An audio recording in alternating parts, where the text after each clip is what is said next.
Title: After my wife's family's lavish birthday bash at a luxury rooftop bar, my wife handed me the $12,000 bill.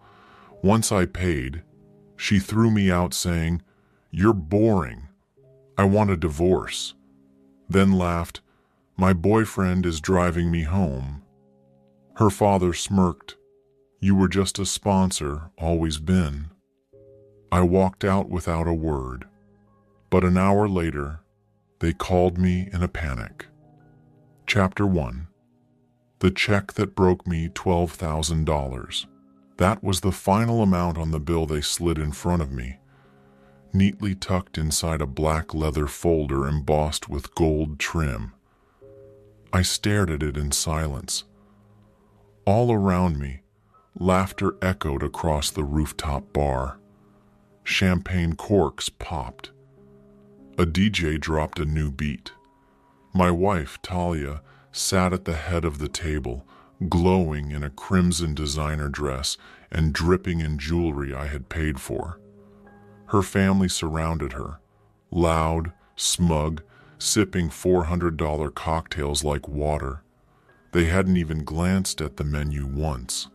I was the only one who had. When the server handed me the check, Talia turned with a smirk and clinked her glass against mine. "Happy birthday to me," she purred. "Now, pay the bill, sweetie." I looked at her.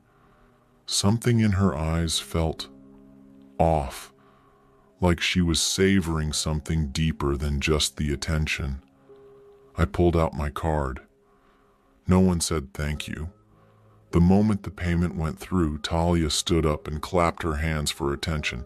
"Everyone," she shouted over the music. "Quick announcement." I blinked. Tonight was my last party as a married woman. I'm officially done being bored out of my mind. The music dipped. Heads turned. She smiled and pointed at me.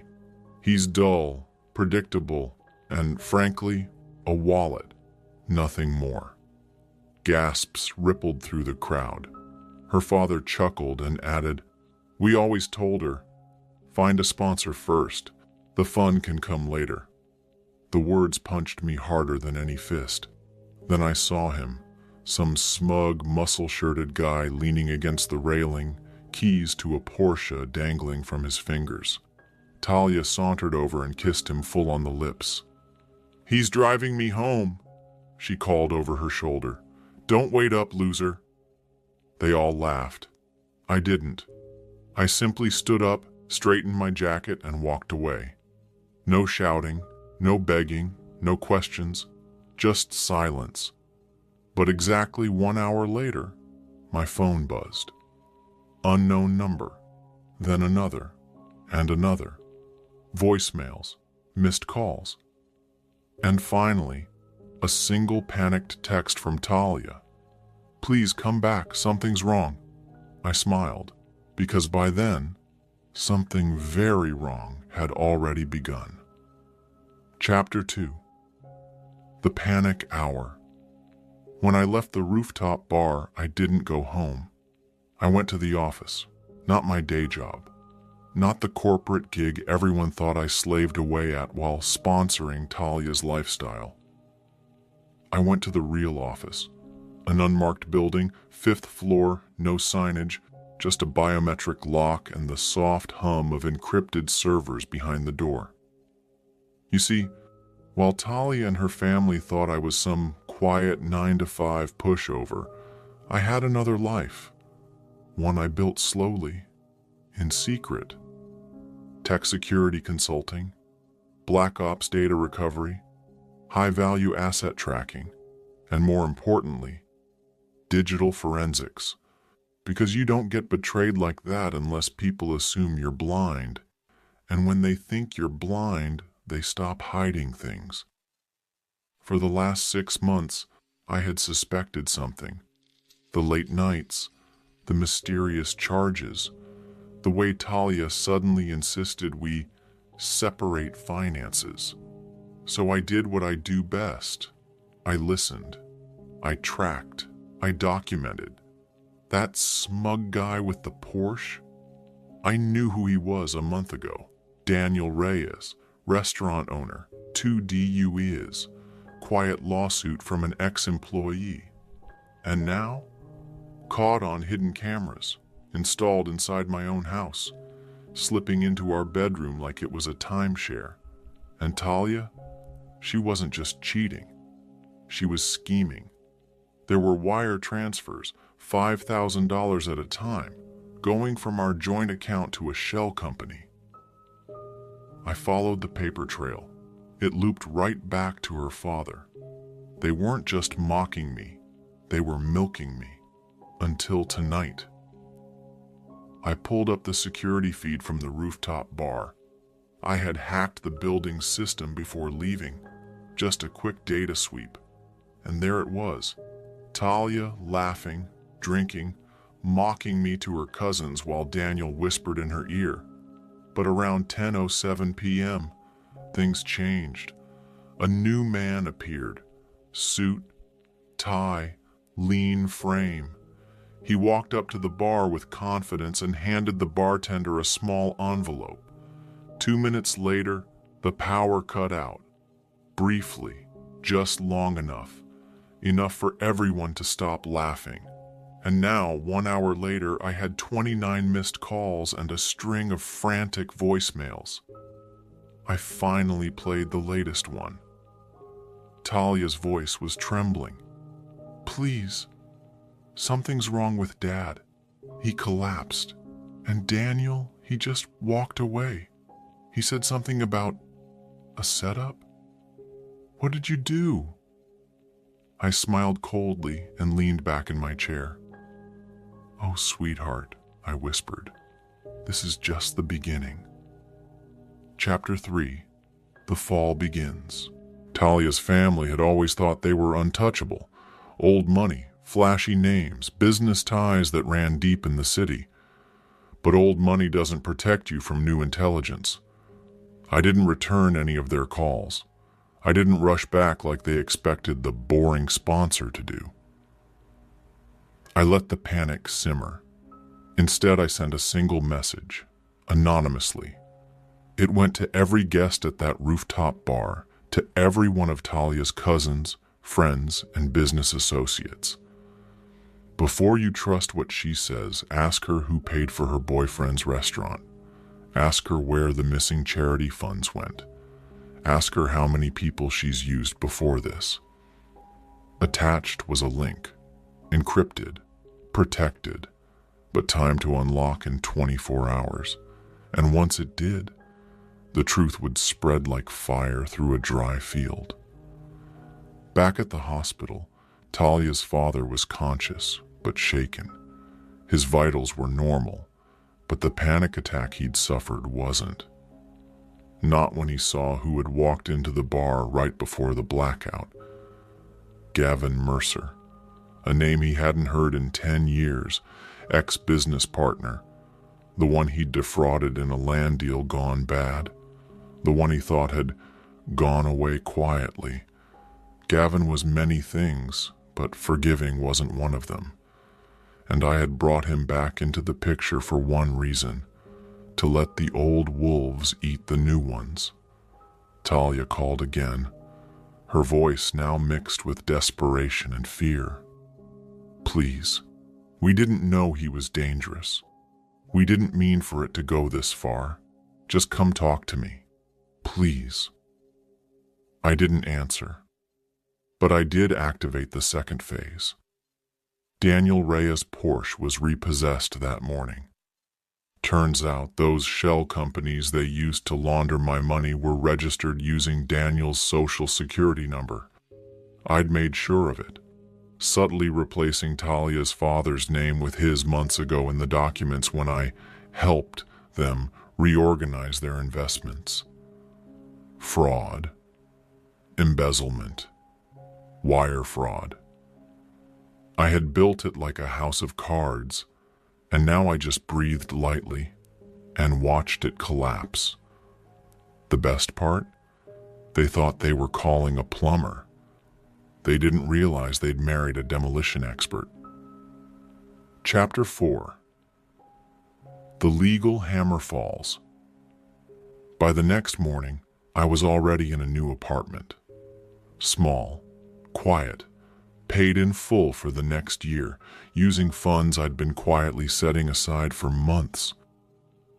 You see, I always knew something was off about Talia. The way she never let me see the full books on her family business. The way she insisted I sign things without reading them. The way she laughed just a little too hard when people joked that I was lucky to have her. So I kept records, screenshots, backups, hidden cameras.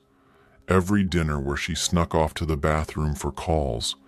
Every conversation her father had when he thought I wasn't listening. Every late-night whisper to Daniel when they thought I was asleep. I had it all. And now, so did the authorities. 8:42 a.m. I sat in a cafe, sipping coffee, as Talia's father was served at his downtown office. SEC violations, tax fraud, misappropriation of funds from a non-profit he ran as a vanity project. Daniel, arrested in front of his gym. Charges included financial fraud and identity theft. The charity gala they'd hosted 3 months ago turned out only 12% of donations had actually gone to the cause. The rest, split between Talia, her father, and Daniel. All of it now public. The fallout was immediate. News outlets ran it all. And the video I had time to release, it hit 1.7 million views in 6 hours. In it, Talia could be heard saying to her friends, "He's just a boring wallet, a fixer, like a live-in servant. But hey, he pays the bills. Daniel's the one who makes my legs shake." The world now knew. Everyone she had impressed. The friends who toasted her at that rooftop bar. The extended family who saw me as beneath her. The influencer friends she bragged to. All of them. Gone. Her brand deals? Dropped. Her social media? Flooded with hate. Her family name? Tarnished. She tried to post a sobbing apology video, but the damage was irreversible. And I wasn't done. Chapter 5. The last thing she heard was nothing. 2 weeks after the storm broke, Talia tried to reach me, first through mutual friends, then through her lawyer, then through late-night voicemails that ranged from begging to threats to sobbing apologies. "We can fix this. You don't have to destroy everything." But she didn't understand. This wasn't about revenge anymore. This was about truth, about respect, about finally being heard after years of being treated like wallpaper in my own life. I gave her nothing, not a word, not a reply. Instead, I gave my lawyer permission to finalize the divorce, leveraging everything I had. Her own recorded admissions of fraud texts proving emotional and financial manipulation, video of her and Daniel bragging about hiding assets, the result? I walked away without paying a cent in alimony. Her family was forced to liquidate properties to cover legal settlements. Her boyfriend Daniel turned on her during his plea deal, giving up everything to reduce his sentence.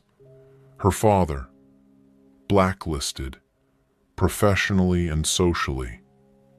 And as for me, I went silent, vanished from her world, but not from the world.